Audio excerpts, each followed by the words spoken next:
Now I want to talk about using your opponent's energy so that he defeats himself. There are various methods. I'm going to show you some of these now.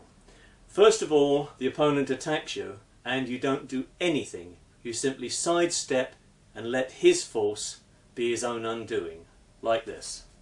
He grips your lapel. Ha! Hey!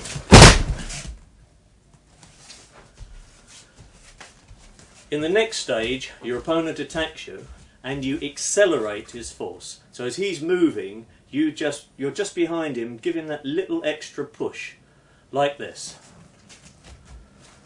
Hey!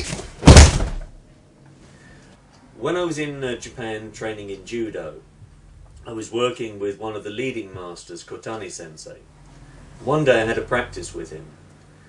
I used to come in for the throws as powerfully as I could. The next thing I'd be throwing myself. I'd find myself thrown this way and that way. And eventually I realised what was happening. As I was coming in for the throw, Kotani sensei wasn't resisting, but in fact he was helping me. He was accelerating me just that little bit more so that it would be my undoing. And so often I'll see somebody applying a lock. Somebody resists, and so the result is and you get this kind of thing happening. If someone wants to go in a particular direction, and if you're skillful enough, then why not let them go? So for example, here if Kieran's resisting, instead of me resisting as well, he wants to come up, then I can take him and throw him by yielding and going in the direction that he wants to go.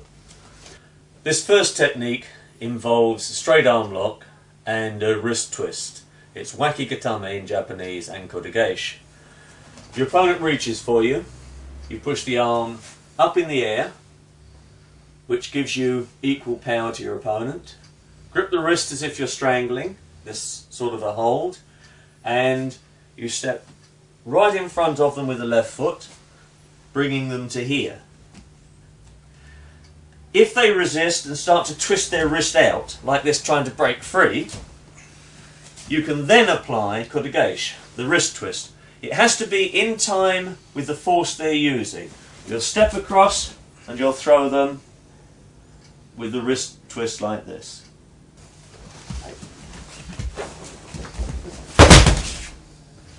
In this technique, your opponent's going to grab you by the throat. Here. You're going to use kotegaeshi, the wrist twist, to defend. As he comes in, avoid and block. You start to do the wrist twist here, but he's wise to it, he resists back against that. So rather than trying to force the technique on, let it take a natural circle, and you come into what's called kote moashi. That's where the hand is bent, the thumb is in against his thumb here. You step in very deeply and your left hand goes across his elbow joint, locking it so that it won't bend.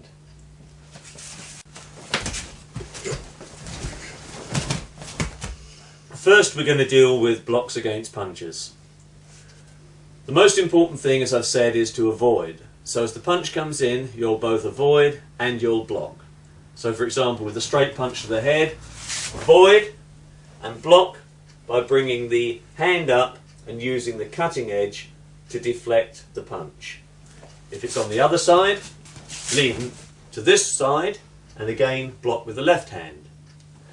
Now the same technique can be used on the inside of the body as well. So if he punches right again, I can lean this way and block on the inside of his body. If he punches with the left hand, I can lean and block with the hand, but never block just on its own.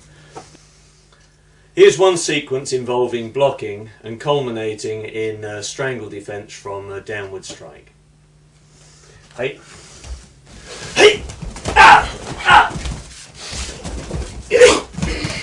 On this occasion, your opponent's punching.